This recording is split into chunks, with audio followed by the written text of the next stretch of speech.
Жаратылыстың басталуы бірінші тарау. Әуел баста Құдай аспан мен жерді жаратты.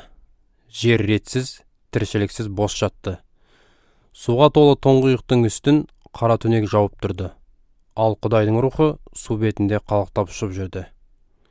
Сонда Құдай, жарық пайда болсын деп бұйырды. Осылай жарық пайда болды. Құдай жарыққа қарап, оның жақсы екенін көрді. Ол жарықты қара түнектен бөліп, жарықты күн, ал қара түнекті түн деп атады. Кеш түсіп таң атты. Бұл бірінші күн еді.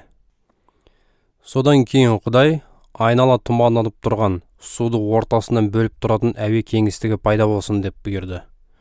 Осылай ол әуе кеңістігін жасап, соның астындағы суды үстіндегі судан бөлді. Солай болды да. Құдай әуе кеңістігін аспан деп атады. Кеш түсіп таң атты. Бұл екінші күн еді.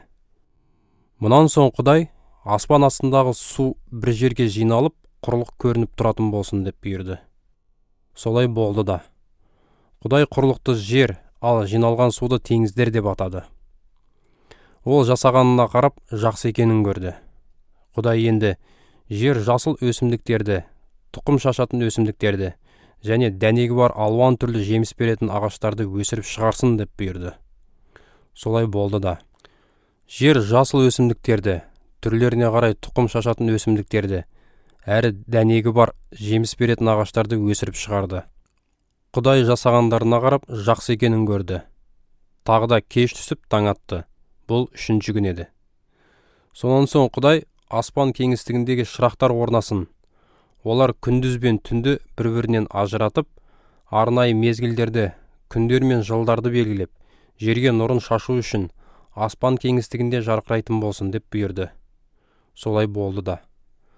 Құдай үлкенірегі күндізге, кішірегі түнге билік жүргізетін жарқыраған екі үлкен аспан шырағын, әрі жұлдыздарды жаратты. Құдай оларды жерге жарық түсіріп, күндіз бен түнге билік жүргізіп, жарықты қараңғыдан ажырату үшін аспан әлеміне орналастырды. Құдай мұның да жақсы екенін көрді. Тағы да кеш түсіп таң атты. Бұл төртінші күн еді. Сонан соң Құдай теңіздер, көлдер және өзендер су жәндіктеріне толсын, әрі аспандағы әуе кеңістігінде құстар ұшып жүрсін деп бұйырды. Осылай Құдай суды мекендейтін алып жануарларды, суда қаптап жүрген басқа да жануарлар мен жәндіктердің барлық түрін, сонымен бірге қанаттыларды да түр-түрімен жаратты. Құдай жасағандарына қарап жақсы екенін көрді. Оларға оң батасын беріп, өсіп өніп көбейіңдер, теңіздерді толтырыңдар, құстар да жер бетінде көбейсін деп бұйырды. Тағы да кеш түсіп таң атты. Бұл бесінші күн еді. Содан кейін Құдай жер әрқилы тіршілік иелерін, малдар, бауыр мен жорғалаушылар және аңдарды түр-түрімен шығарсын деп бұйырды. Солай болды да. Құдай әрқилы аңдар мен малдарды және бауыр мен жорғалаушыларды түр-түрімен жаратты. Ол жасағандарына қарап жақсы екенін көрді. Құдай енді біз рухани жағынан өзімізге ұқсас әрі бейнелес етіп адамды жаратайық. Адамдар теңіздегі балықтар мен аспандағы құстарға, малдар мен аңдарға, бүкіл жер бетіне және онда жорғалап жүрген барлық жануарларға билік жүргізсін деді. Осылайша Құдай адамды рухани жағынан өзіне ұқсас әрі бейнелес етіп, бірін еркек, бірін әйел қылып жаратты.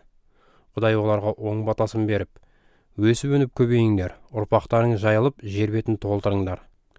Оны өздеріңе бағындырып, теңіздегі балықтарға, аспандағы құстарға және жер бетіндегі барлық жануарларға билік жүргізіңдер деді.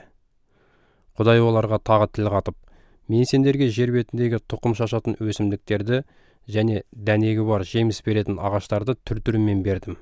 Бұлар сендерге тамақ болсын. Жер бетіндегі барлық аңдарға, аспандағы күллі құстарға және бауыр мен жорғалаушыларға, бойында тіршіліктің лебі бар жануарлардың бәріне мен көкшөп атаулыны қорек етуге беремін деді. Солай болды да. Құдай өзінің жаратқандарының бәріне қарап өте жақсы екенін көрді. Тағы да кеш түсіп таң атты. Бұл алтыншы күн еді.